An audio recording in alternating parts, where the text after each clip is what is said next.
Start recording. And start broadcasting. Are we good? I think so. Alright. Hello everyone, how's it going? Welcome to Shanahan's Live on this Wednesday. I just got in here. People like to take left turns during rush hour. I don't know why. Or they just stay in the intersection. Yeah, they just sit there, wait to turn, and they never can, and then after a while they just give up and then go straight. But that means my streetcar was stuck there for like 10 minutes waiting for 3 people to turn. A U-turn. How do I get the chat up? Chat is a pop-out button. No. Chat is not a pop-out What? button. Where'd it go? There it goes. Oh, there's the chat. Hello, chat. Chat's out. Keep this up here. Right. Whew. I'm just going to catch my breath for a second here. Welcome to Shanahan's Live. We got Katie here. Hello. I'm here. What's up? What is up indeed? How are you guys doing? You can tell us on the chat, which we're opening up right now. Katie might have the Twitter open too, but I don't know if she'll bother. I'll open it up just in case. But maybe. Yeah, just talk to us on the chat. Nobody's on the Twitter. No one uses the Twitter anymore unless you want to send us a link. Is the chat working? It's just kind of. Gonna have to close it and open it again. The chat's finicky. Right. Once in a while, the chat works for us, and then we can chat with you guys, which is usually nice. Helps motivate the conversation. So I'm just like, what you guys? Oh wait! Almost. Something showed up. I saw. There you go. It's like we drove past the party. We got Creepy Porpoise. We got Chris, the host. Hi. We got Black Ice Angel. Wow, Creepy Porpoise has been here for 15 minutes. Really?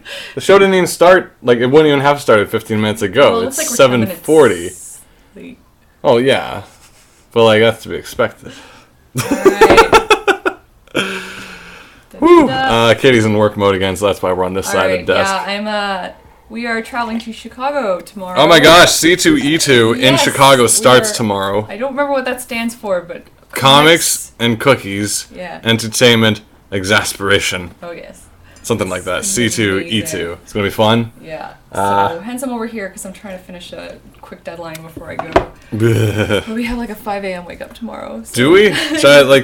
Usually in that case, I would not go to sleep, but it's going to be a short flight anyway, so it's like we're going to get there in an hour. Yeah, we're just going Porter, and then it's just... Yeah. So it's like, there's no point in me trying to like go up all night. This is the sad thing. I ordered that big banner for a table. It's essentially a big banner that says Silly Kingdom on it, so, you don't have to read or look for our faces. You can see far and away. Yeah, Here's we an image. grab your attention. Table D4, by the way.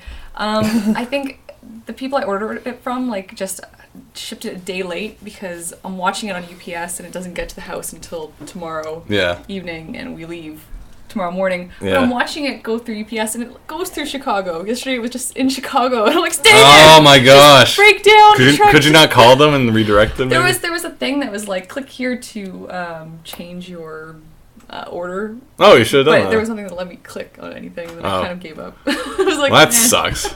It was already there. Yeah, that's rough. Yeah, it was already on its way out. Well, that's stupid. It's in Illinois. It's crazy. That's misfortunate. But we'll have it for other cons. So. Yeah, whatever. If any other events are coming to like Vancouver, are we going to get it there? We're going to VanCaf, and wow. We're going to be exhibiting at TCAF on the Sunday. Oh! We got a table. Is that official? Yeah, it's official. Excellent. So, Sunday is fun day at TCAF. Saturday is see you later day. That works perfect because Saturday I want to go around and see things, and then Sunday. Yeah. And Sunday we just show up and we're like, hey, we're new in town. Exactly. We're here to close the show because it's like 2 days. It'll be Saturday without us and Sunday with us. Yeah. That's exciting. All right, so that's like 3 cons coming up, definite. Witness says, I still say you guys need to come to the CT Con. Where is that? Happy face. Where's the CT Con happening? It's and what's that stand for? It's a super happy face. Oh, no, the CT, though. Oh, Connecticut? Maybe. Connecticut. Oh, Connecticut. Oh, don't get me started on that. So we're like, huh? Don't get me started on that con. It's hard to name it.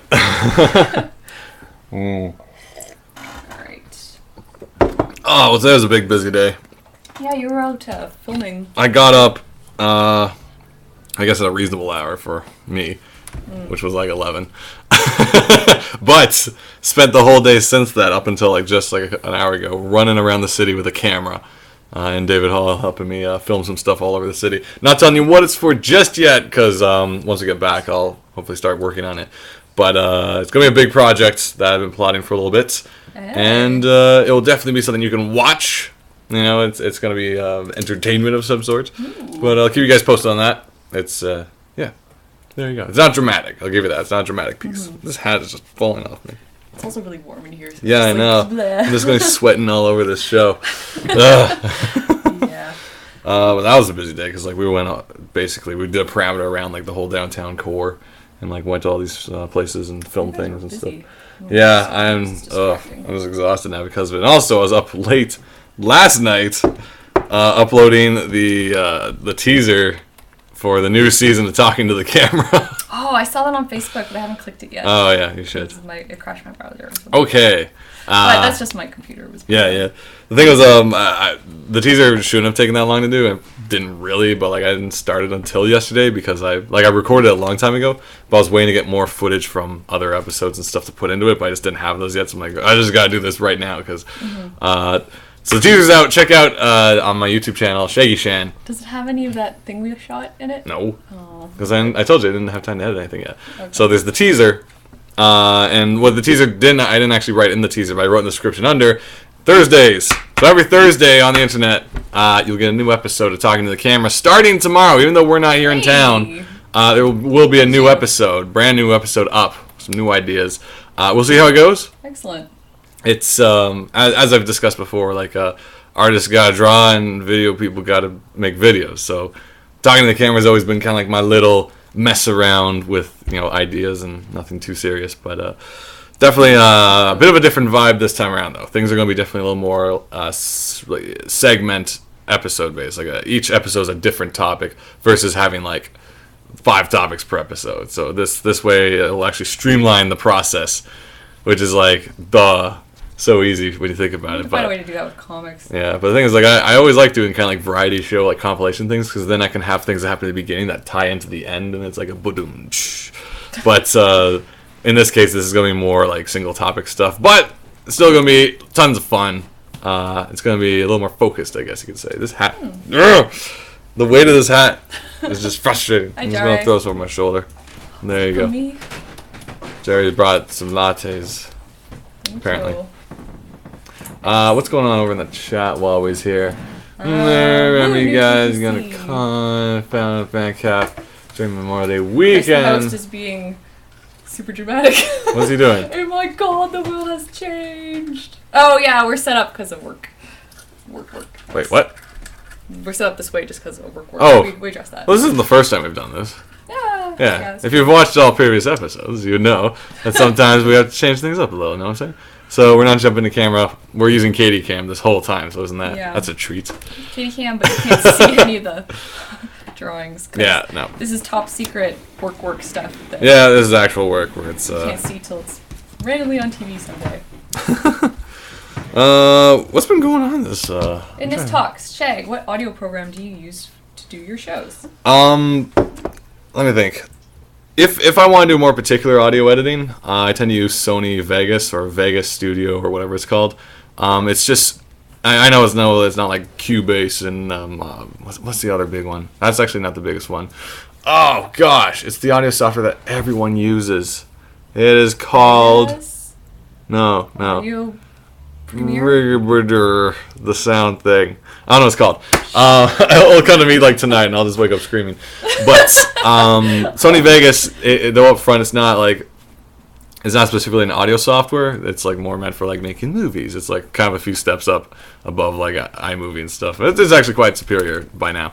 But it treats audio so much better than any other video software because Final Cut Pro, I haven't touched X yet, but Final Cut Pro up until 7 is all like you grab 2 files and it's like clonk, clonk, clonk. And if you want them to crossfade, you have to cut one in half, the other in half, and put them together and then add a fade. With Vegas, you just grab one, grab the other, whoop, crossfade. Do you need it longer? Grab the whoop. Adobe Premiere, you want crossfade? That's amazing. Vegas, whoop. So easy. And we were just talking about this. We had dinner with some friends of mine who were working in animation way back when it was all just still in school. It was still when you were cutting the animations together and you were painting all your cells, and we're just talking about how technology is so amazing now and how easy it is. But with Sandra able to stretch it, with them they had to try and make sure the tracks lined everything up, fit perfectly. Everything was timed. You're hoping when your video comes back from edit, the lip sync actually works because you can't watch it happening. When I was in school, you could actually scrub along the audio and make sure your animation was going along. But back then it was like you just sent it, hoped it worked. Otherwise you just wasted how much, because they had to pay for it too. You had to pay. Yeah, and like basically my response to that is, crazy. I'm glad we have new technology, and I am not nostalgic or a traditionalist at all. I'm glad old technologies are dead. Last night too, because we were reading an article where a guy was upset about Instagram because Instagram makes it easy now to do all those odd effects that people used to spend hours in a black room doing to make interesting effects. And it's kind of like, that art is lost now. And it's like, but... Yeah, I feel like the art of walking got ruined when cars were invented. Well, I'm kind of like, the moment someone invented a camera, it was like, now it's like, now artists are the job. It's like, now I have to be... I think the art of shouting at your relatives got ruined when phones were invented. But I was just like, Instagram's got you angry? Like, no. Yeah, there's greater things to bring your piss to a boil in this world. I'm not sure why Instagram's at the top of his list. He's like, ugh. And I don't even know why. Like, here's the crazy thing. Like, Instagram recently got bought by Zuckerberg from Facebook for like $1 billion. And I'm just sitting there like, first of all, isn't Instagram like free? And how does it make money? Facebook is free and it makes all that money. Yeah, because it has ads. Is the ads in Instagram so good that it's worth $1 billion to buy it? Yeah. Like, I don't know. Like, I don't really use Instagram because as soon as I download it, it's like, now I have to sign in Instagram. I'm like, screw you. Yeah, I just want to, like, take pictures. Well, because with my phone, too, I don't know if your phone's like this, but it takes me forever to My phone's garbage. It takes forever to open. So I'll never catch a moment.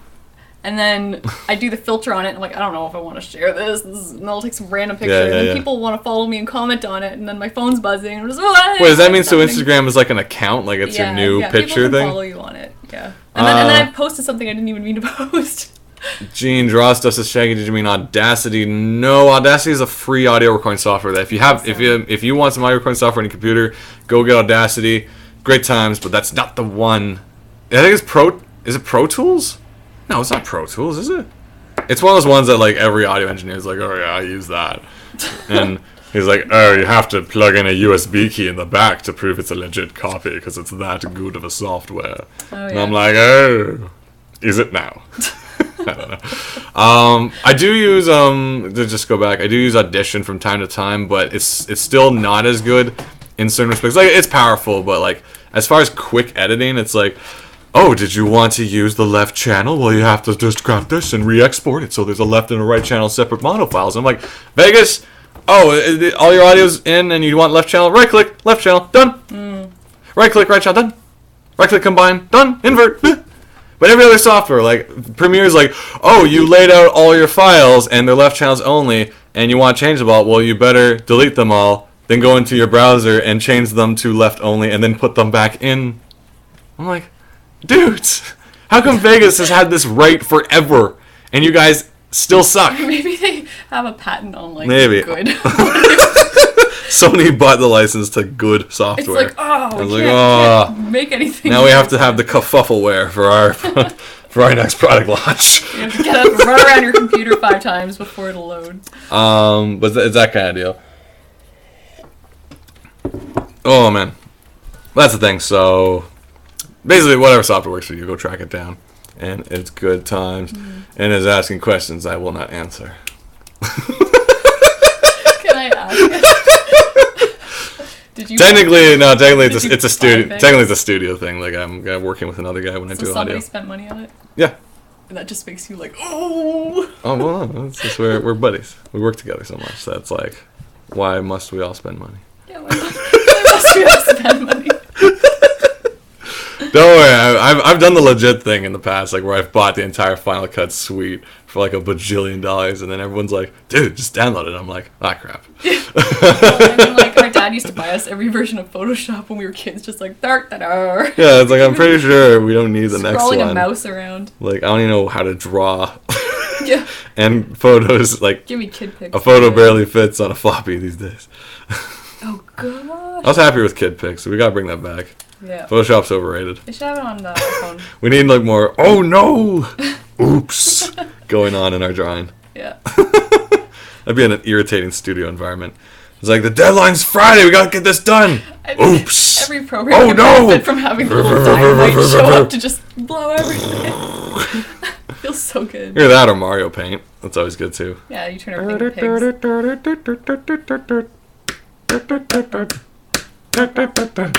Yeah, I think Photoshop needs a song. The whole time. It's me at 4 a.m. like. Oh my god.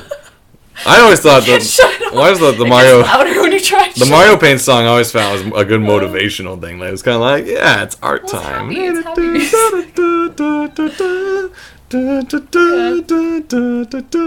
All right, it was nice to check in. Creep Porpoise is leaving. She's got her fix. Fair enough. Well, thanks for checking in. Thanks for stopping und by. Let's see what's going on in the world. Well, I know. Class. Good luck in class. Are you doing class? Fine. Have fun being classy. Recently, as a part of my watching a bunch of movies I've never seen before, recently watched Psycho for the first time. I haven't seen that yet, and I just want to. So the bottom line is, I always say something horrible before I say something nice. A lot of Hitchcock stuff nowadays, there is a lot of elements that are just laughable and bad in it by comparison of like whatever. But let's put that aside for now. The story, the suspense, the characters, Psycho still works on those levels. Like honestly, there's some things in it that are just ludicrous and you laugh at, but Psycho still holds up as like it works. Like the plot, the interactions, some of the acting's a little stiff, but that just seemed kind of the time, where like the female character is all like, "Oh, well, I have to get there. Oh, well, I won't let you stop me. Okay, I'm going there." Everybody's very polite. Oh. And then Bogart comes in and is like, rah, rah, rah, rah, rah. It's Bogart? No, but he'd do that. He'd show up and womp womp all over us. Rah, rah, rah, rah. But yeah, no, it was very enjoyable and very surprising in a way. Like I know everyone's seen the scene that we all know from Psycho, but it doesn't play at the part you think it's gonna play at, and you're like, what? So you're not expecting it? It's like shower scene? No, you are expecting it because there's only one shower scene in the whole movie, but it's actually like halfway through the movie. Oh, I thought it was in the first. I thought it was going to end with it. It's not a spoiler for me to say that. That's just like kind of where we all know that scene, but that's not the conclusion of the movie. That's like just the catalyst, really. Like there's a lot more. Well, that's what starts the actual Well, it's interesting because there's like a whole separate plot to the whole movie before that scene happens, and it's interesting because that scene's kind of like. I think it's okay if we talk more about it because by this point you should have seen it more or less. I mean, are we cool with spoilers? I know. For Psycho, but essentially, if I remember correctly, Psycho's like you're following a certain character. Chris, the host, Chris, the youth, the poor youth says, "What is Psycho?" Oh, it's a Hitchcock movie.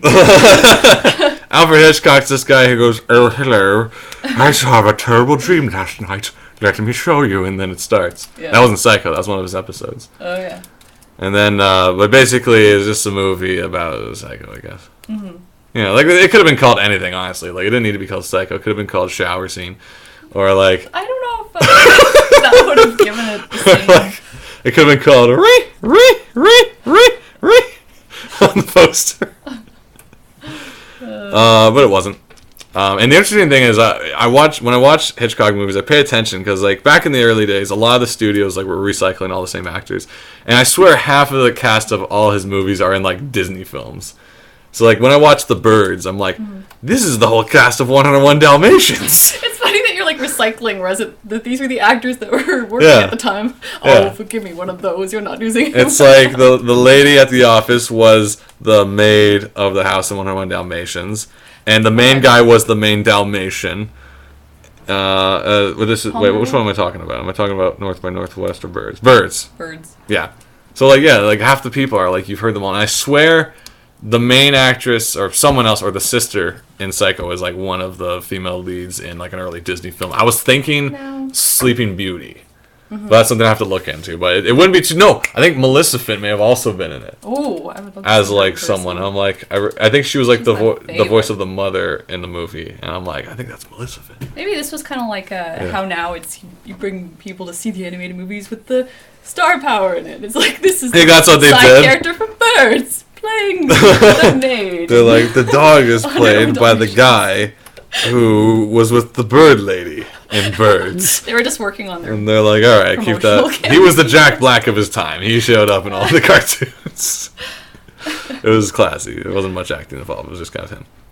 But it's just interesting to point that out. And then, of course, I guess I've only really seen like three and a half Hitchcock movies to date. Because I got bored. Like, call me a youth.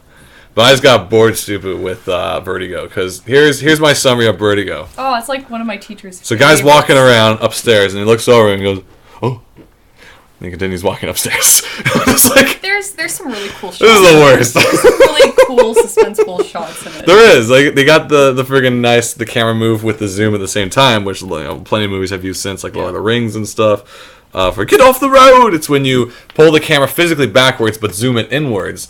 So it maintains your kind of central point, but the whole world distorts around it in a stretchy way. And it's kind of off-putting and unsettling. And they use that with the stairwell modeling, which reminds me a lot of the stairwell in the Michael Keaton Batman movie. It was just kind of like where the bell tower just the creepy church. It was just, you gotta climb that tower, Batman kind of deal. But yeah, so you covered up the chat. Oh, I'm sorry. No, I can't see what the fine folk be saying. I think they're talking about pancakes. Really? How did we get to that? I don't know. There's like this whole other conversation just going on just about pancakes. Talk about pancakes. Well, fair enough. Has anyone actually been to Chicago? I know you guys love your pancakes, but we gotta figure out what we're eating in Chicago. This is important because I need to know where to get. Yeah, we have like on and off histories of food when we travel, and we were on our own separate trips. Like, I was most displeased with New York because it's just like there were good places, but I just couldn't find them. You know, I found some maybe. Let's move the mic back a little. It's like a Diagon Alley where you gotta tap on the bricks of the building. Find all here's the good where all things. the good stuff is. Oh, it's behind the magic brick wall. It's actually really weird. Harry Potter was on the TV recently, and I was watching the first one, and it's just like you see how like charming and magical everything is. And it's like, oh, there's little trolls running all around the banks, and oh, there's a one shop where everything's blowing up. It's wonderful. And then every movie progressively, Diagon Alley and the whole wizard world becomes more hypocritical and corrupt and racist and homophobic and stuff. Because like all the books are just like, oh, actually, here's a statue of all the wizards like with muscles going, yeah, and all these elves being like, they're amazing, and you're like, these wizards are pricks. And it's like interesting to be. It's almost childlike in how you grow to learn your world isn't as awesome as you think it is. Yeah. And Harry Potter kind of really did that when I look back at it all.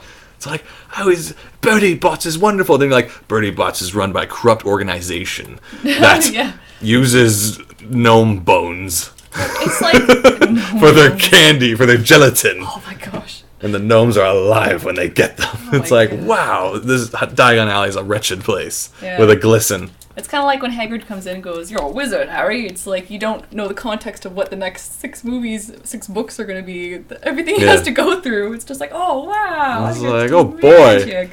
It's like, you ever do anything you couldn't explain? And it's like, also, the worst villain ever wants to kill you. Oh, okay. There's something else I forgot to bring up, Harry. It's pretty rough. Fun and games and cakes and candies. And snitches and owls and Madame Pomfrey and all that good stuff. Bone juice. None of that. So yeah, Harry Potter is an interesting view in retrospective when you look back at all that. Mm-hmm. Also, this is about the 4th or 5th time my scarf got called out as being a Hufflepuff scarf. I was at a bar. Oh, nice. And the hostess is all like, "Is that a Hufflepuff scarf?" I'm like, "No." And I was like, "Yes." Oh, that's great. Well, she basically said she also had a Hufflepuff scarf because her boyfriend went to New York, which I assume he went to F.A.O. Schwartz, so like the Harry Potter section. Right. And he didn't want to bring her back a typical thing like a Gryffindor scarf. So he got her a Hufflepuff scarf. You know, and she's like, "I didn't know you're bringing me anything." And he was like trying to be crafty about it. I was like, "Well, I know you like Hufflepuff or Gryffindor. I know how much you love Hufflepuff. But I know you expect I know you Gryffindor." like Gryffindor. It's like, this is what you'd actually go. Well, yeah, he's like, you'd expect me to get you the Gryffindor scarf. I was like, "I didn't know you're getting me scarves. What the hell?" Cute. Well, I got you Hufflepuff because they suck. There's more. Technically, there's probably just more Hufflepuff scarves on the shelf. That's my belief. Aww. I know. It's rough. Well, they will carry on. That's their motto. It's like, everyone hates us, but we will carry on. It's on the shield. All the dust settles. It's on the Hufflepuff shield. Oh well. What else is going on in this fun comic-y worlds? I'm trying to look back. What did I do this week? Did I do anything fantastic? Magical even? Did you do anything for Easter? No! Oh no, I didn't even go out and buy chocolate yet on sale. Ooh. Oh crap. You might be out of luck. Yeah, unless when we come back, unless there's like a chocolate brand or like Laura Secord's American edition in Chicago that has like on sale chocolates. Like the airport does. I don't know. The airport might have sale. Maybe. Oh, nothing's on sale at the airport. That's where they get you. You're stuck there. That's true. Nothing's ever on sale. But yeah, definitely we gotta get some because usually we get these things at Laura Secords, which is one of our chocolate brands, which is kind of disappearing oddly enough. But it's like this, you know, like little Cadbury cream eggs. It's like that, but it's a big friggin' egg. They gotta cut up with a knife. It's gooey and delightful. Yeah, they're huge. And they eventually get to like 75 off in the Subways if you like Subway system when they sell chocolates. Yeah. So I'm waiting for that, but it might be too soon actually. So maybe next week they'll still be around. Mm-hmm. Shoot, I gotta plan my days out better. You need a calendar of when food's on sale. Yeah, well, usually that's the best time. Like I've decided from now on, it's like I'm gonna celebrate holidays afterwards. So all Christmas presents are gonna be like Boxing Day based. That has been happening pretty much for most of our holidays. Yeah. We celebrated it a week later. Why not? Freelance. Yeah, why not? It's just like it's cheaper, and we're all happy because I'm proud of you for getting me a cheap gift. You're happy that you don't have to spend money on me, and it makes everyone extra happy. You're out running around doing all the crazy. Meanwhile, like before Christmas, everyone's angry because they're parking and trying to buy gifts, presents, and the kids don't even like it. And they like the box better. Black Ice Angel says, my dad works at a grocery store and always scores on candy after the holidays. Oh, that's such a awesome. benefit. I had a friend who worked at the Hershey's chocolate factory and when he was younger, and at the end of the day, just chocolate that either they had too much or stuff that wasn't beautiful enough and too lumpy, they just kind of stick it in a plastic bag and let you go home with like a whole thing of that's crazy. bars or something. I know, yeah, I believe there was, I don't know if it's still there, but there was not Hershey's but Cadbury factories somewhere around, was it Dufferin? Somewhere west of here. But like they did tours and stuff, which was almost like the Willy Wonka tour, where they like throw you in the vat and stuff, and you get chocolate. I don't and remember things. That part of the movie. That's a horrible candy. Gene Drostuff says to get a giant Toblerone. Is that a reference to Friends, or is that just you like giant Toblerones? So I know Joey kept going, oh, you gotta get a giant Toblerone if you go to the airport to settle your love disputes. Do you like eat both ends of the Toblerone? No, he wanted them to get it for him. Oh, his. So they bring it, just for him to eat. Oh. But like Ross would always be going to the airport to fix stuff he messed up. Oh, yeah. Because he's just not very good at relations. He'll wait till you paid for a ticket and are ready to get on a plane before it's like, wait, I made a mistake. Wow. Toblerone are delicious. I'm also bringing weird Japanese Kit Kats. Oh, geez, yes. Oh, is this Gene? Yeah. You're bringing Japanese Kit Kats to share with us? You're awesome. Is that the ones with the green tea? They have a bunch of wacky, because if you go to Pacific Mall, where you can pretty much find most of the Kit Kats of weirdness, they do have like the green tea filled ones and the other filled ones, which I don't know what they are. Yeah, it's like some... What else do they put in them? They have... Taro? It's not anything too crazy of stuff, but it's just like... We don't do it in North America. We're like, no, we don't want your chocolate orange or your no. We just want basic Kit Kat action. I want some variety. I don't know. Maybe that would be nice. It's kind of like Pocky. You want all the different flavors. Is our levels too loud? It looks very red. I was gonna tell. It looks like there's a lot of shouting. Maybe. I was gonna turn our audio down a little, if that's all right with you guys. Okay, right. Well, we'll see what happens. Yeah. No, that's like way low. Blah, blah, blah. Okay. What else going on in the chat? Also bring me a Japanese Kit Kat. Yeah, I'm looking forward to that. It's going to be, actually, we're leaving tomorrow morning, man. Oh, shoot. Should we bring Coffee Crisp?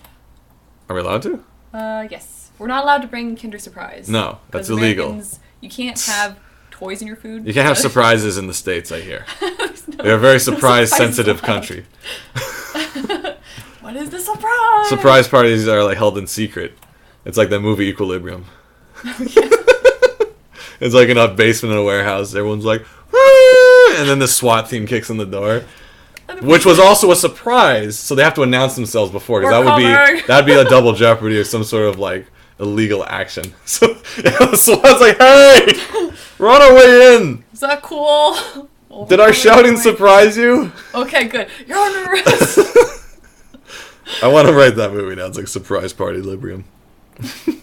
So weird. It's like, we're burning all this beautiful art. Here, you burn the Mona Lisa. It's like always the Mona Lisa. Well, I had this whole conversation. Like we've done it time and time again, talking about what's more important, the art itself or the story behind the art. And I truly believe the story is more important than the art itself, because my pinnacle example is we were at the Louvre way back in the day, by like 5-6 years ago, when we were wandering around Europe, and hallways filled with just portrait paintings that are just dude, lady, guy, other guy. Done.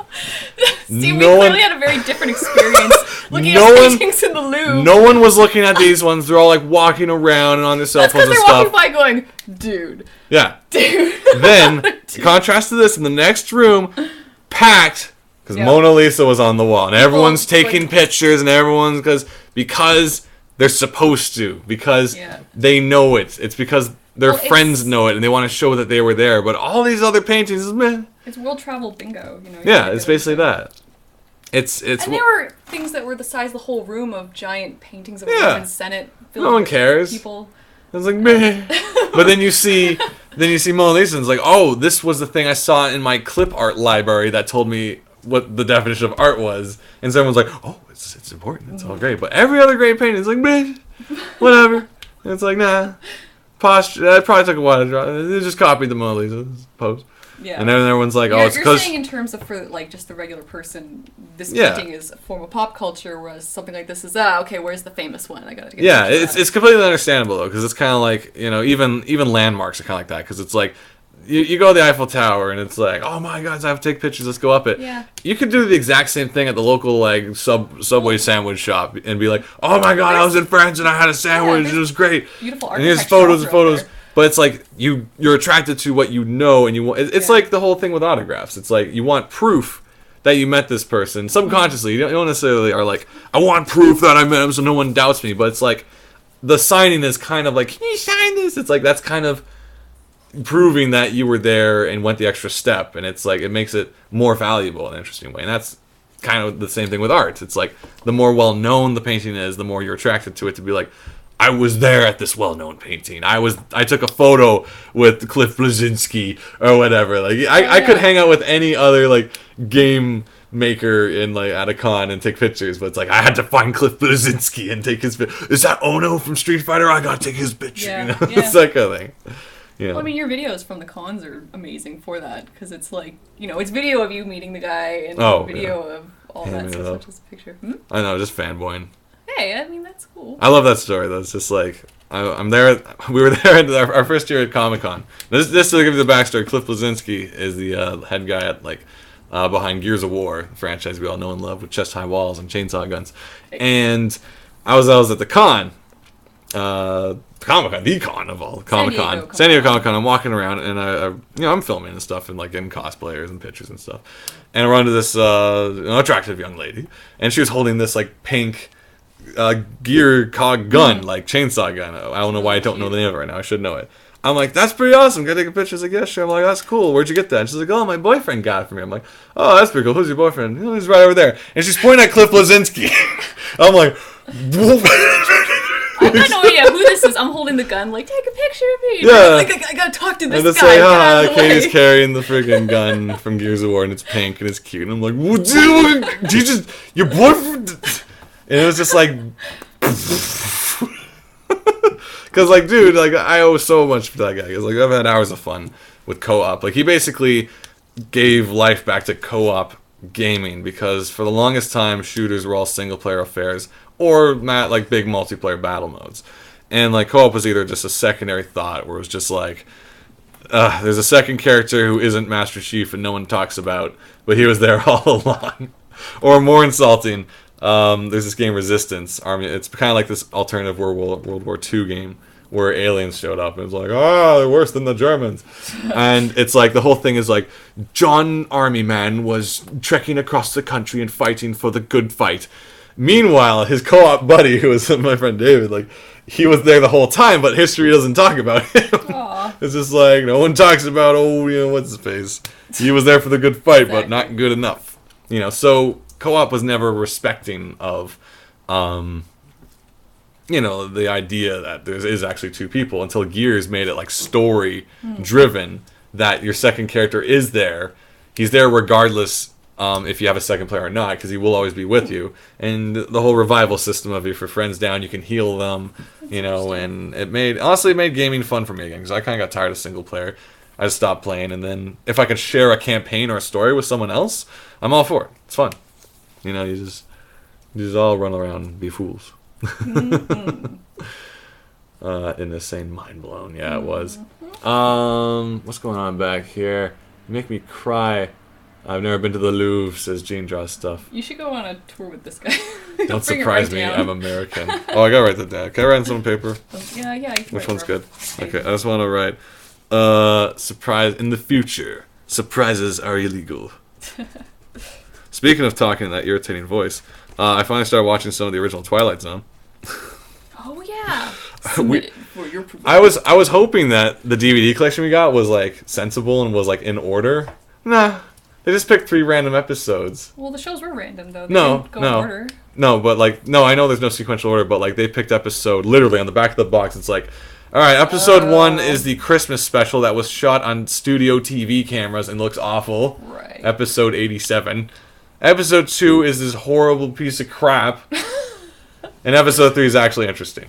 And I'm like, ugh, this is not a good introduction to Twilight Zone. Like, when you think Twilight Zone, you're like, ding, ding, ding, ding, ding, ding, and you're thinking there's a gremlin on the airplane with Shatner, or you're thinking, the guy who drops the glasses. This is me, like, this is going whole back to the Mona Lisa thing. It's like, I want to see the famous episodes, but I also... They're famous because they're good, too. Yeah, maybe that's why. I think that in that case, I agree, they're famous because they're good. And maybe that's Mona Lisa. It's like, it's famous because it's well done and it's got a lot of symbolism behind it. I'm sure. She smirks a little. She's got a little smirk.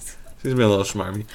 But, like, 2 out of 3 of the episodes were just terrible. And one of them was actually interesting because the premise was, like, there's this old lady who's living in this, like, rundown building that's, like, going to be demolished and stuff, and everyone else has moved out. And she's kept the door locked, like, forever. She hasn't left that house in, like, 20 years. She gets someone to bring her food and pays them because she believes death is coming for her. And she's like, I've seen him. He's come in many different forms. One time he was a soldier and stuff. And it was a really engaging story. And I liked it. It felt like just kind of like a short story that you can get into. And that's why I was attracted to Twilight Zone. It's a series of just short stories that, in the same Psycho Twilight Zone, really up with messing with the times of the times there. Dude, it's kind of like you want to look back, because the problem is I'm getting frustrated that a lot of our major shows are still constantly referencing their childhood viewings. Like, anything Matt Groening makes is always going to make fun of the Twilight Zone. Anything that friggin' Family Guy makes is always going to be referencing sitcoms from the 70s and 80s and stuff. And this is why I thought, Robot Chicken was awesome, because I'm like, oh my god, a Final Fantasy parody on TV. Yeah. When that never happens, because Simpsons is the wrong audience for that. Family Guy is the wrong audience for that. It's like, but Robot Chicken's making fun of my childhood. Perfect. But on top of it, I also do want to go back and try to appreciate everything. It's like, when you see the movies that Simpsons was making fun of, you're like, oh, that's where that comes from. And Psycho, there is so much Psycho in Simpsons. The scene when Marge, she stole something from the Quickie Mart by accident and like went to jail and stuff, and then everyone's suspicious of her, and she's over at the Flanders house, and she goes to use the washroom before leaving to freshen up, and then Maude is like, I'll check up on her, and like he nods, and she like removes a painting off the wall and looks through this hole through the wall to see what Marge is up to. That was straight from Psycho. Like, scene by scene, like, and it's crazy when you like catch all these elements that are like, I remember all these as little Simpsons jokes, but they are all from other things. None of it was original. That's the thing, though, because it's like, I love the Sideshow Bob's Revenge episode. That was like my favorite Simpson episode, where it was the Cape Fear. Yeah. That's one of my favorite episodes of Simpsons. I love it was just Sideshow exciting. Bob It was fun, and I mean, it's still funny after seeing Cape Fear, but I'm like, oh man, it is like parodied. It's almost like making fun of. It's almost too good of a parody. That's why it is funny, because it's parody of that. But I didn't know what the original was, so I just saw a really exciting sequence, and then I was like, oh, it's from. He runs back and forth. But that's what makes it funny. But at the same time, I was like, oh, okay, but yeah. The surprises be illegal or outlawed? Outlawed. Although, I remember the first time we ever saw Terminator was after they had that Simpsons thing where he wants to be friends with Flanders. Oh, he has the golf clubs and he's slowly running after the Flanders car. We're like, this is really funny. You're like, what is going on? Like, oh, well, we'll show you what movie this is from. Yeah.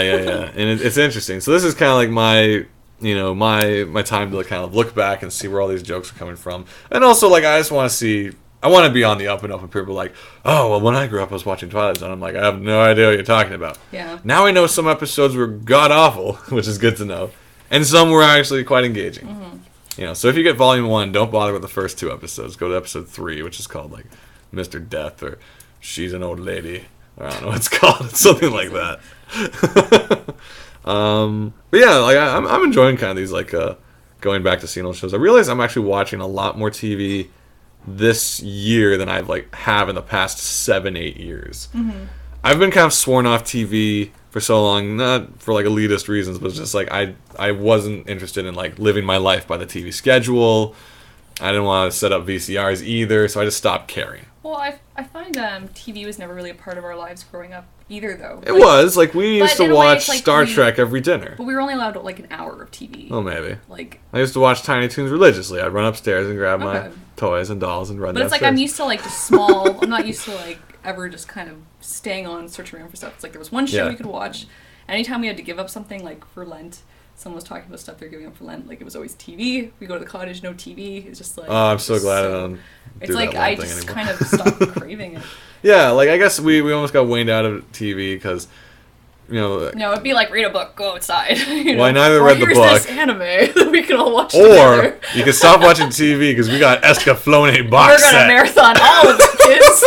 Yay. Holy crap, Ava! Yeah. All this like no watching TV went out the window once like a new anime showed up. As soon as our dad discovered anime, it was like it's like holy crap, Ron was amazing. I don't know anyone What's else this Tenchi? This. Escaflowne, Captain Tyler, and he had all those VHS boxes. Yeah. From AnimeVillage.com. Just come home with a whole bunch of rentals, like yeah, it was fun times. It was definitely. I guess that was kind of our alternative because I guess we never caught into the storylines of conventional TV because we were already following so many anime plots. It's like, I can't do anymore. That was what was good about the anime plots was because usually a series is only 26 episodes. It will end. Like it was finite. It's gonna go I was happy somewhere. with that. Yeah. There is a path. There is a path. And it will end eventually. So I was kind of happy about that. But then what kind of brought me back was I finally got around like a few years into college, I guess. I just on a whim decided to buy the first season of Lost. I'm like, you know what? People saying things. Let's check this out. It looks like it would be fun times. And I was addicted. Mm-hmm. Season 1 of Lost is one of the finest seasons of television in history. Like I will say that. It is engaging, it's exciting, it's mysterious. You want to know what happens next. Like everything blows your mind. And I would basically do a disc a day. And Lost was one of those shows that I had to rewatch a few times because it kept introducing someone else to it. Then I have to start from the beginning. Yeah, like, and then I'm like, Heather, you gotta see Lost. Katie, you gotta see Lost. And I'm like, I kept rewatching the first episode a bunch. Same thing happened with Arrested Development. I'm like, I watched Arrested Development. I gotta go back. In fact, maybe Arrested Development was before Lost for me. But anyway. So Lost was huge for me, and I was like watching the DVDs I caught up to season 4, caught up to season 5, and then I caught up to it being on TV. Oh, yeah. And everything changed, because then I'm like, Lost, and then a commercial break showed up. I'm like, oh. Yeah, that was brutal. It's not a movie. It's not fun. I have to wait and watch a Jeep commercial. Loud, obnoxious people. Oh, and it kind of ruined TV for me, because I'm like, I was used to TV being like movies in a way. Like, 4 episodes of a TV show is basically a movie, so that's why I blasted like a disc and be like, well, that was my movie tonight. Mm-hmm. So since after Lost, I didn't really follow any shows. Like I didn't really, I did kind of like dip the toe in the water of watched a bit of 30 Rock, watched a bit of, this and that, and see what caught on. Mm-hmm. And then since then, kind of picked up with like Bored to Death because we were on the plane and we saw that. I'm like, oh, this is actually kind of funny, and so I got into that. And it's just since then, it's kind of like every other night I've been watching like, Airbender this, and then Lost this, and what else have I been watching a lot of? Battlestar was another big one. Like I was like, oh my gosh, this series is actually amazing. I gotta watch this whole thing. That was one I could marathon on a weekend. Yeah. And this is just, and I feel like now, like, and then Community, I finally gave it a second chance. I'm like, I love Community. I'm watching it all the time. And so I feel like now I've watched so much more TV than I ever have. Mm-hmm. And I don't know if that's, like, informed my writing at all in any way to be like, I want to write better because these shows are so good. Yeah, well, that's a great thing, yeah. And you need to have something coming in so you can do something with it and help create more stuff. Because if you're just shut up in a room, maybe you could have an amazing imagination, but if you're not getting anything... Yeah. It's good to get like other sources. In this saying, my friend watched season 1 of Lost in like a day. Oh. Yeah. Christos saying, then you should watch Once Upon a Time, Shaggy. It's written by the writers of Lost. Well, which season? Yeah, that's a very important If you say 5 or question. 6, I'm done. If you say 4, I'm like, okay, they got Lapidus and Miles in the show. If you say 2, you're like, yeah. Man, 1 was just so good. Season 1, no complaints. It's like Arrested Development. It was just so good. Ugh. But yeah, like we tried like a few other things. Like I tried starting Torchwood, is it, or the Western? Then we also had which one is it? Deadwood. Sorry, what's Torchwood? Torchwood's the Doctor Who spinoff. Oh, sorry. So Deadwood. We watched Deadwood, and I didn't really continue. Like I started, I'm like, I don't know if I can do like all of HBO. Like I'm not good at Showtime and HBO stuff because we started friggin' Breaking Bad. And you love it, but like honestly, I'm drawing the happiest stuff with it playing over here, just like, oh my god. I don't enjoy feeling miserable and anxious the whole time because I'm like, any second now, it's all going to come down, you know. And for some reason, that worked for me in Dexter, because I'm like, oh, he's gonna get caught. That guy's gonna look at him and be like, it's you. You did it, Dexter. It's probably because in Dexter, it's like in a way he's still kind of the good guy. Yeah. Whereas in Breaking Dexter's Bad, interesting. it's like they're not the good guys, yeah. really. So you're kind of watching the creation of like, I guess, a villain. Maybe. Well, my other problem is anything it's on like, yeah. is it Showtime or who is it? Is it who does Breaking Bad? It's not HBO. It's not HBO. It's the other guys. My other problem is it's like those shows always. It's like in the guideline, like when they first pitched the show, there's got to be like plenty of awkward sex in those shows too. Like, and it's like, we're like 60-year-old man rolls over and is like, let's do this. I'm like, no, but that's good because it's not like the Hollywood polish. I don't like, want that. It's like, this is real. It's awkward. It's your birthday today. I'm like, no, this is a character don't be your birthday. I'm like, I don't want anything to come from this. That's why I can't watch the shows either. And the other thing, there's always going to be like it's always someone's birthday. It's always a birthday. Oh no, it's Dexter's birthday, and his awkward girlfriend has stepped it up a notch. Happy birthday, Dexter. The kids are out of the house. I got the negligee. It's like, no. And he's like, okay, I guess. That's a good no. He's like, Morgan, what were you up to last night? I don't know, Chief. Morgan, I'm watching you.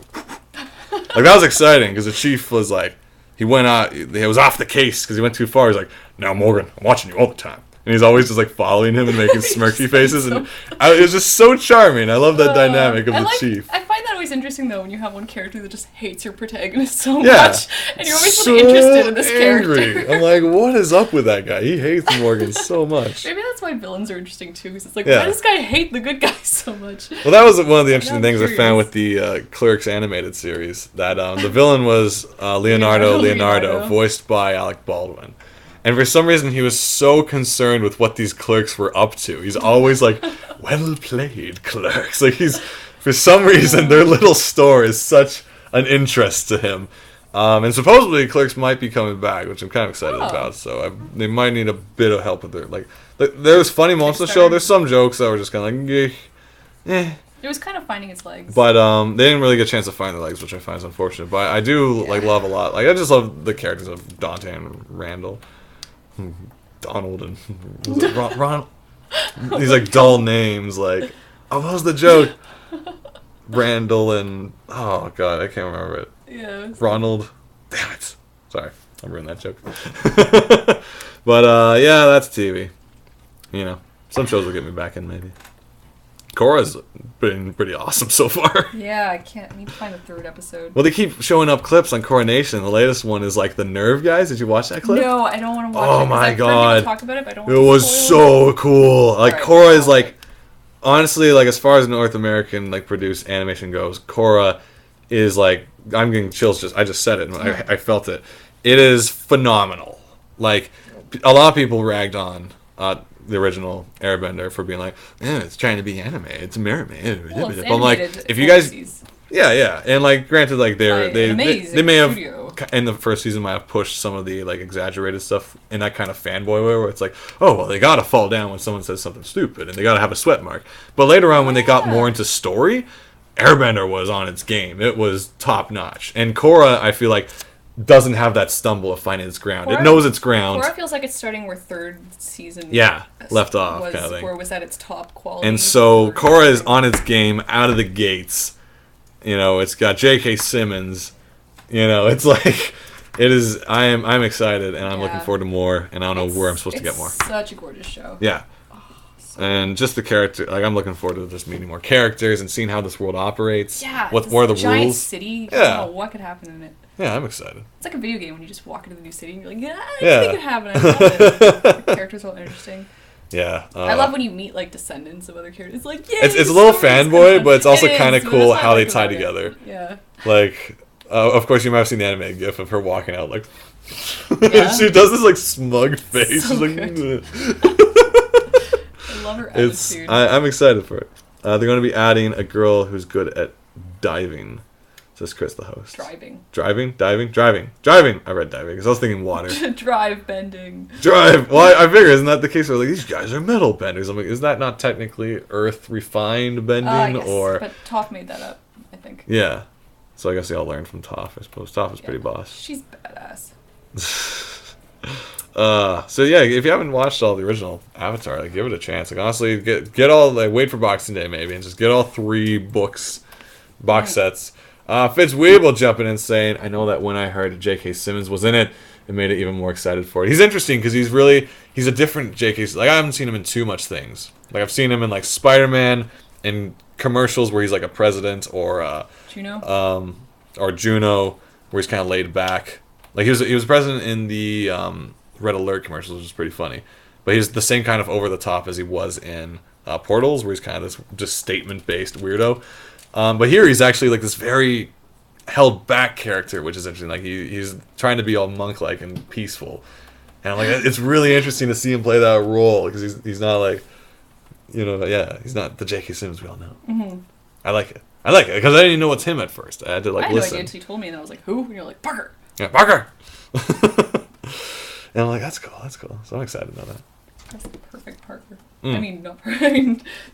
That's the thing. Like with the new Spider-Man coming out, I really hope they just recast him because I'm like, you know what? He was just so good. Yeah, I was wondering about that because they have a new Spider-Man, they have a new every other character. Yeah. But that guy's like the perfect. Yeah, like why not? Like just shove him in there. There's one sad thing though was the guy playing Crocodile or whatever the hell is a different actor than who it would have been in the original series because this dude was in like every movie, like the professor missing an arm was in like every Spider-Man movie at some point. It's like he would have been like the next villain playing Killer Croc or Crocky Crockerson or whatever it's called in Spider-Man.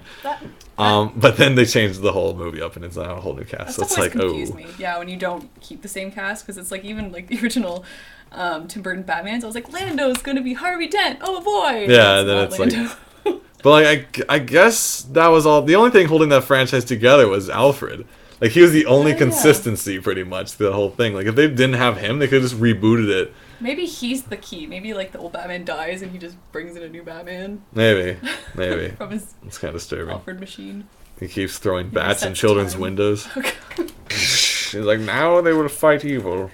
And he was a Coke. My job is done, Master Wayne. What's going on over there? Fitzwill was saying the commercials are everywhere. Yeah. Waiting for things to get interesting, and then they pounce.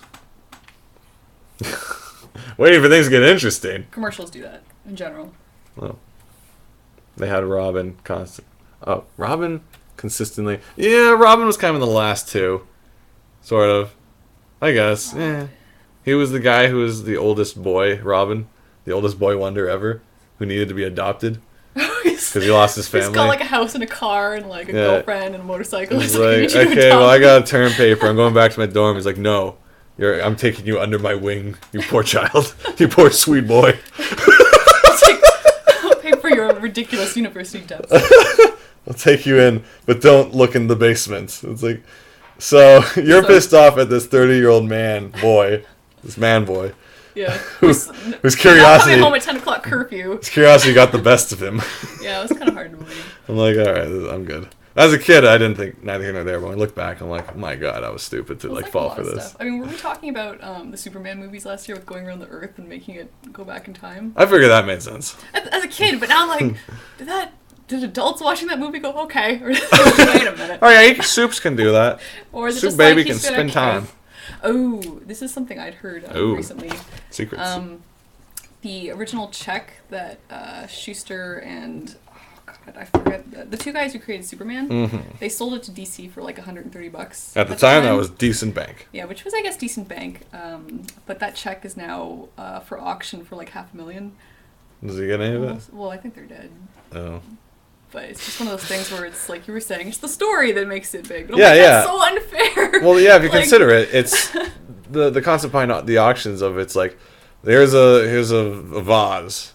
It's like, what's up with it? You're like, pirates. It's like, whoa, it's a pirate vase? Yeah. 500, as opposed to like a functional auction where it's like, here's a Cintiq. So what's the story behind it? It's like, it was used on Benjamin Bear or something like that. It's like, whoa. I want that. It's like, no, if it works and the screen isn't poked in and scratched, I'll use it.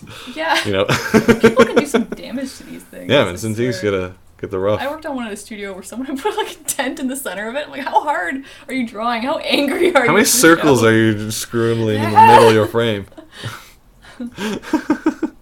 Black Ice Angel saying, it's true, the commercial just tracked me down. It's stalking me. Evil. Which commercial are you getting? Because we keep getting, how do you do a restaurant? Service. Oh, yeah. New stupid show. Behind the scenes of the restaurant. Completely fabricated, but that's cool. Service. Oh my gosh, they're fighting in the kitchen. I will not have this. I've seen that ad. All right, here's the thing. There's of course the term too much of a good thing. And then there's a crazy ton of a horrible, wretched thing. And this commercial, somehow Food Network Canada got the rights or got the deal with every video distributor on the web ever. So if I'm on like Blip TV or YouTube or friggin' like anything any video generator I've looked at that has commercials, I'm constantly seeing this commercial. And I hate it so much because it's not making me want to love it more the more I see it. And I wish people understood that. It's not like that. Wow, what is that when you kidnap someone? I'm not getting Stockholm Syndrome for crazy kitchen spy cam program. It hasn't even burnt into my mind what the show is called. How failure of an advertising campaign is that? I don't even know what the show is. Oh it looks like people are getting different commercials where they're... Yeah, what are you guys getting? Because originally... He's getting Pirates Band of Misfits. Well, that's not... Wait, what is that? I think it's the new Aardman movie. Oh, that's nice. Or the new Pirates of the Caribbean movie. That's at least like appropriate for like this show. We talk about droid commercial. That's cool. How come in Canada we get the worst commercials all the time? We got this when the show first started. We first started in Shenanigans Live. We kept getting this irritating car commercial where this guy and girl come down on a motorcycle with a parachute, and then they get in a car and drive away, and then this biker shows up, and then this Asian woman who was elderly but dubbed over by a very younger woman says something in Cantonese, and then they show them driving on the highway, and then it ends. And we got that ad all the time in the early days. The second set of ads we got was the Uncle Ben's rice. Was the next one that we got all the time, where it's like, lunch sucks. Get Uncle Ben's and put sauce on it. No, that sucks. And I'm like, okay. And I saw that every single time. Have you ever thought of revisiting it now that you're older and maybe your taste buds have changed? Oh yeah, I grew up and I hated Uncle Ben. Not because it tastes bad, but because its consistency would get caught in my throat and choke me. Oh, that's a very good reason. So that's a good reason not to like Uncle Ben's. I don't like dying for dinner. I like dining. Different. Fine dining compared to fine Not fine dining. Stupid Uncle Ben's rice. Trying to kill me all the time. I don't like it. I get the one where the car goes skydiving. I hate that commercial. Not because it's like a bad idea. It's just a bad idea for cars. Because it's not showing the practical use of a car. It's like, we could throw it out of a plane. I'm like, okay. Yeah, it's like, but how does this show how it functions? I'm glad you can. I could do many things with a car. There's another one with, it might be the same car, but it's on like a bungee thing, and it's like, they have a dip and like hit water, and then sparklies go off, and I'm like, is that a safety feature? Airbag? I don't know. Water bending, maybe. Water bending. It's like water bending features. Like driving the sea. All those days. Trucks. Fitzweevil's getting. The internet thinks I'm a young teenager that wants to go to kid sites in 21. Oh, we get a lot of kid commercials. Yeah. At least it's more entertaining than crap we get. The weirdest though is if you ever go to the Escapists, like I go there to watch like a Movie Bob and like the big picture, basically anything Movie Bob does, and then Yahtzee, of course, zero punctuation. I don't know what their deal with advertising is, but half their ads have nothing to do with their audience. Like they're like adult beauty products targeted at like women who want to hide the aging process. Like, dude, I'm watching a video of Call of Duty. Wow. I'm pretty sure my last concern is like crinkles. It's like, and like I've been squinting too much in my rage. Yeah. Like I like my flowing hair and all, but I don't need it to bounce like it should for a youth to go like, boing. Yeah, it's odd. Get that bounce back in your blonde hair. I'm like, whoa, what? I'm like, Cliff Blazinski was gonna be talking next, and we're like, what is this product for? Cliff wants to have good hair. No, I bet he does. Yeah, I don't know. People just don't know how to skew their advertising. Yeah, it's like, I guess you get more money for these ads because it's a bigger company, but it's like weird. Well, yeah, it's like you get what you can sometimes. I'm pretty sure. Well, it's like there was, I don't know, it's one of those, like, my website's on Bloggers, so sometimes sites will contact me, hey, do you want to advertise our product on your site? And I don't have advertising at all, but it was like this ring. Just like a ring company, and I was like, rings? Why? You must have mentioned like. But I'll go to people's art blogs. Ringlets. Yeah, I mean maybe because I had that one comic with the engagement ring, but the one comic, I go to people's art blogs and I keep seeing these ring advertisements. Yeah. Just like, this has nothing to do No, with art. it's tied. Like, it's probably tied to your IP because I was on iStock looking up photos and stuff for. I was doing this yoga video for someone, and I was looking up like the chakra system and the human, all the nadis and all these things that are a part of yoga. And because of that, every single site that had a banner for iStock would always be advertising, oh, hey, we got more chakra photos for you. Do you want more, do you want more chakra photos? Are you sure? I'm like, dude, I don't want more. No. It's so sketchy. I saw you looking at chakras. I heard you like chakras. I was like, no, I don't. It was for a project. I don't need it no more. And I'm like, I swear, half the crap I look at, I'm going to get these ads bouncing back at me. Like, the one in Gmail scares me most, where it's like, I'm like, hey, dude, did you get me that XLR cable for the audio? Next thing, I'm getting these Google ads that are like, oh, there's audio cables. So creepy. Do you want audio cables? I'm like, so creepy. Dude. No. I don't want your audio cables. So, yeah, basically, you're not safe. Yeah. I've been getting ads for clothing. Cute clothing, says Gene Dress Stuff. Oh, Gene. I'm pretty sure you've never looked for cute clothing, Gene. Really? What are you doing buying cute clothing? We need to buy comics. Comics really? Never? Not even like a little hood, like a little bear? A little bear hood, little face? Oh, no. Like a nondescript face, not smiles, no tears, just like a little bear. Little bear. What? You've probably done it once. There. I have a little bear hood. They got you. Do you have a little bear hood? You may have like tweeted bear hood's doing good or something, but they got you, and now you're getting your bear hood ads on.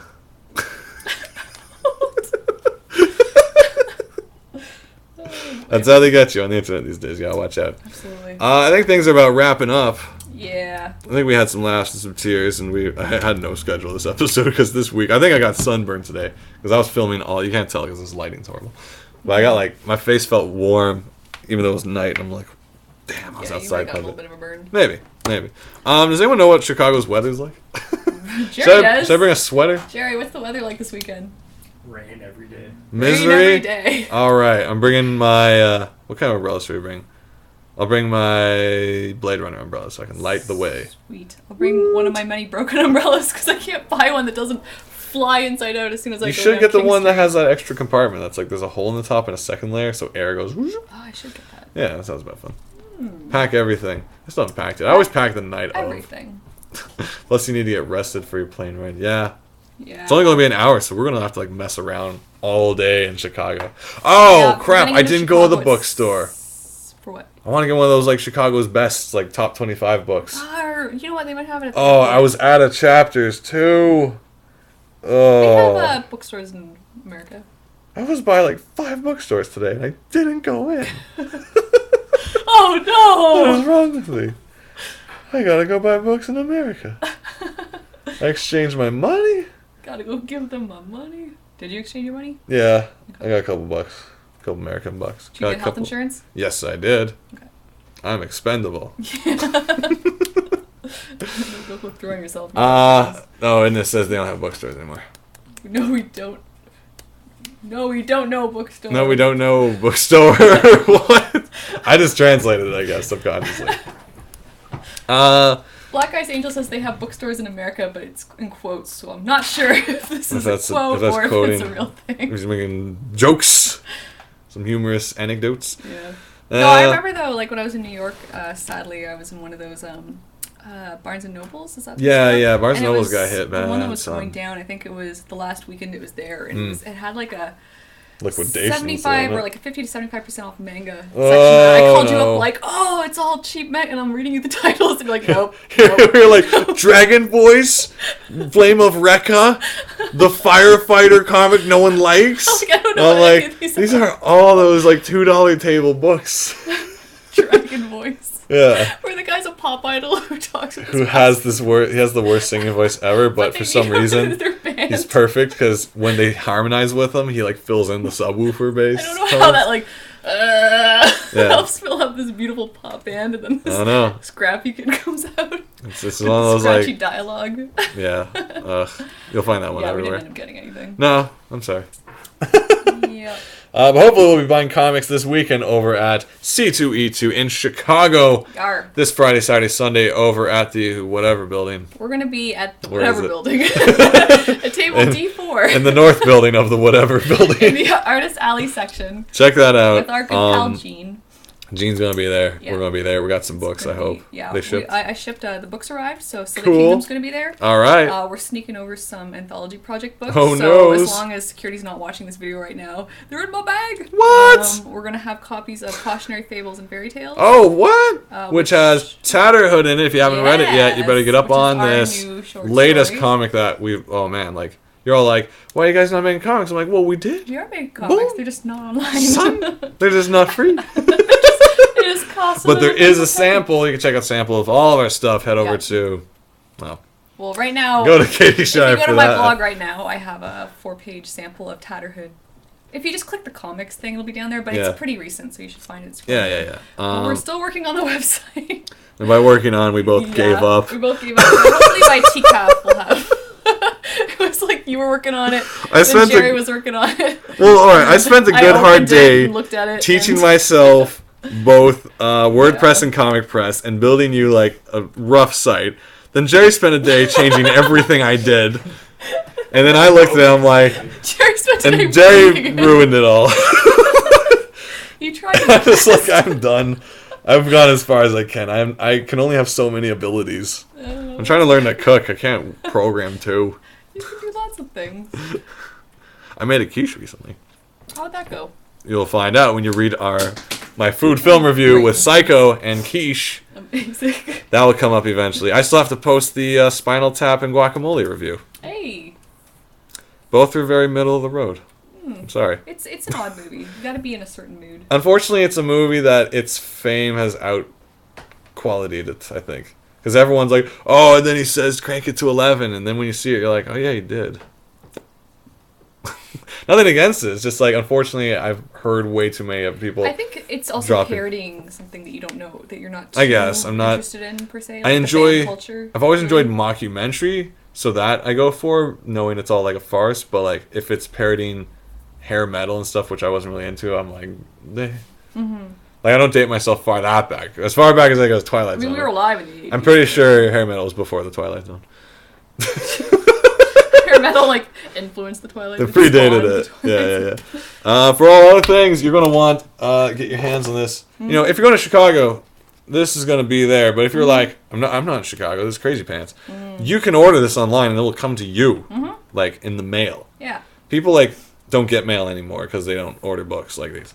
So, you got to go to sillykingdom.com, which will then relink you to the crazy, complicated URL. But sillykingdom.com will take you to everything you need to know. It is the site that has all the information and fan art and updates. Such amazing fan art. Grandiose fan art. If you guys... We get the best fan art. If you guys feel like, I want to draw something, I don't know what to draw, you can always draw this. Send it into our email. Yeah. sillykingdomcomic? sillykingdomcomic at gmail.com. Otherwise, go to sillykingdom.com where you can order books, $4 for the digital PDF, which now works on the laser projection system that Japan is developing. I'm pretty sure. Oh. Yeah. That's not a very catchy name. I don't know what's going to look like. I saw a video, though. They had a face, and it was like... Wurr. Unfortunately, it's only 15 frames a second right now because the lasers aren't that fast yet. But we've seen it looks great on an iPad. Yep. I haven't read it on a phone yet, but it'd be too tiny. It works good on everything. But if you're like, I hate technology and trees, you can get the book, which will be full of pages, and it has a comic in it. It's got a glossy, pretty cover. Yeah. Colored by our awesome friend Jason Cafoe, who also colors on the Amulet comic series, which is fantastically indeed. Who will also be here for TCAF coming up next month. We'll keep posting on that and all the teacup, calf happenings, shindigs and all. Yeah, I'm hungry. Yeah, we should eat. I think I'm gonna go out for like a dinner thing before. In this talks, there's a printer that prints stuff in chocolate. Silly Kingdom, this just in. Silly Kingdom's in chocolate. Volume 2, all chocolate. Sometimes I'm like, Brian Michael Bendis, I love your work, but I can't eat it. What can I do? Now we have the technology. Silly Kingdom in chocolate. Amazing. Oh, it's the new way. Everyone's all like, oh, AR codes and comics that you press things and things pop out. Chocolate's the way of the future. Yeah. Because, everyone's all like, I don't want to spend 99 cents on your video game on the iPhone, but I will spend 99 cents up to $3 on chocolate. Exactly. So, as the thinking goes, if we make all our iPhone apps and comics into chocolate, people will buy it. This is genius. This is so genius. And chocolate's good for all holidays. Yeah. Except, unless you're allergic to it. Yeah. Like some friends of mine. But that's right. Then just share it with friends who can eat chocolate. Tell them how it tastes. Yeah. All right, that's about it. I think we're done. You guys want to, do your thing. All right. So this weekend, I'm so tired and hungry. Table D4, we'll be there. I have a panel Saturday morning. Oh yeah, with the Womenthology crew. Boom. And other than that, we'll be hanging around and hopefully Chicago. We're gonna have a deep dish. Hopefully, dish. If I don't find a deep dish pizza, if Gene's all like, we're going to dim sum all the time. I know, Gene. I'm gonna be so angry. We're gonna find a deep dish pizza somewhere. So if we're gonna have deep dish pizza covered in dim sum, that's what it takes. But we got to get a deep dish somewhere. Yeah. Oh, she says she found a place with deep dish. Thank you. Is it near the hotel? Yeah. I don't want to go anywhere. Is it under one of the creepy highways? Yes, cool. We'll be there. We'll keep you guys posted. And stay tuned for tomorrow on Shaggy Shan's Mine YouTube channel. New episode of Talking to the Camera. Awesome. I won't be in town, but my videos are to keep you company. Check that out. Right. We're signing off. If you guys have anything last minute to say it now. Chris, we're looking at you. Yeah, Chris, what's up? Come on, you gotta play us out. Play us out, Chris. Play us out, Chris. He better not have left. I think he ran off. If he left, so help me. Pineapples are wonderful houses under the sea. Think on that. Thank you. Table D4. D4. All right. Stop. Podcast. Stop recording.